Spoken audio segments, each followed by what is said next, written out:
اچھا ضیاب یہ بتائیے گا جو حسن جس بات کی طرف اشارہ کر رہے ہیں وہ خبریں کافی چل رہی ہیں کہ یہ جو لوگ ناراض کارکنان ہیں جنہوں نے اپنے کاغذات نامزدگی واپس لیے ہیں ٹل دا لاسٹ مومنٹ یہ کہہ رہے تھے کہ ہم جائیں گے جو مرضی ہو جائے ایکسیپٹ خرم ذیشان، باقی سارے لوگوں جو ہے وہ انہوں نے اپنے کاغذات واپس لے لیے. تو ارشاد حسین صاحب وہ بات کرتے کرتے کہتے ہیں ہمیں کہا گیا پیسے، پھر کہا گیا کاغذات. تو وہ مطلب ڈیولپمنٹ فنڈز مل سکتے ہیں نا، مطلب ظاہر ہے حکومت ہے وہاں پہ، پروونشل گورنمنٹ ہے، ان کے ایریاز کے اندر اس طرح کی مختلف اسکیمیں لانچ کی جا سکتی ہیں. تو یہ پیسوں کی کیا خبر ہے، development funds and all that? دیکھیں، ایک تو یہ ہے کہ اس سینٹ الیکشن کے آتے ہی یہاں پر خیبر پختونخوا اسمبلی میں جو پارلیمانی پارٹی تھی تو انہوں نے یہاں پہ جو کمیٹی ہوتی ہیں ان کمیٹیوں میں 32 کے قریب جو ممبران اسمبلی ہیں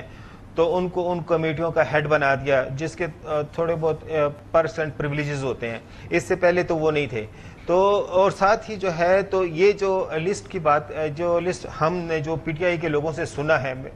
تو ان سے یہی سنا ہے کہ جس وقت تک یہ ریزرو سیٹوں کا مسئلہ نہیں تھا اور ان کو یقین تھا کہ ریزرو سیٹوں کا فیصلہ نہیں آئے گا تو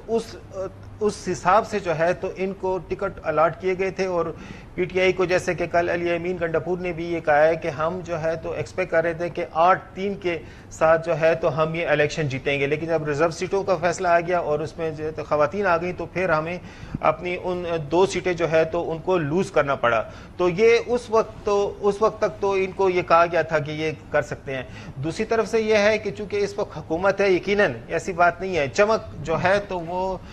نہ صرف حکومت کی طرف سے بلکہ اپوزیشن کی جماعتوں کی. میں آپ کو اپوزیشن کی جماعتوں کے حوالے سے بھی کچھ لوگوں کے بارے میں بتاؤں کہ وہ اس بات پہ پریشان تھے کہ اگر یہ معاہدے کے تحت الیکشن نہیں ہوتا ہے تو ان کے اپنے جو لوگ ہیں جن کو کہ انہوں نے مراد کے حوالے سے کچھ یقین دہانیاں کرائی تھیں تو وہ ان مراد میں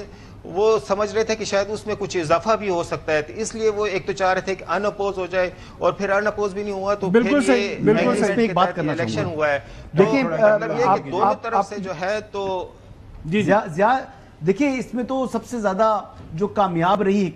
حکمت عملی وہ تو علی امین گنڈاپور کی رہی نا. انہوں نے کلین بولڈ کر دیا پوری اپنی پارٹی کو، علیمہ خان کو، جنید اکبر کو، علیمہ خان سیاسی پارٹی کو کلین بولڈ کیا. دیکھیں ان میں سب سے زیادہ فاتح کیوں رہے؟ سینٹرز بنے. ایک بات سائڈ پر ہے،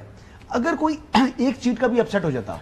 اور ووٹنگ کے ذریعے جو یہ فارمولہ طے نہ ہوتا تو پھر کہا جاتا کہ علی امین کے اوپر ایوان کا اعتماد نہیں ہے. یوسف زائی گیلانی کی طرح، جس طرح عمران خان صاحب کو اعتماد کا ووٹ لینا پڑا تھا، اس طرح علی امین کو بھی لینا پڑ سکتا تھا اور مشکل کھڑی ہو جاتی. چلیں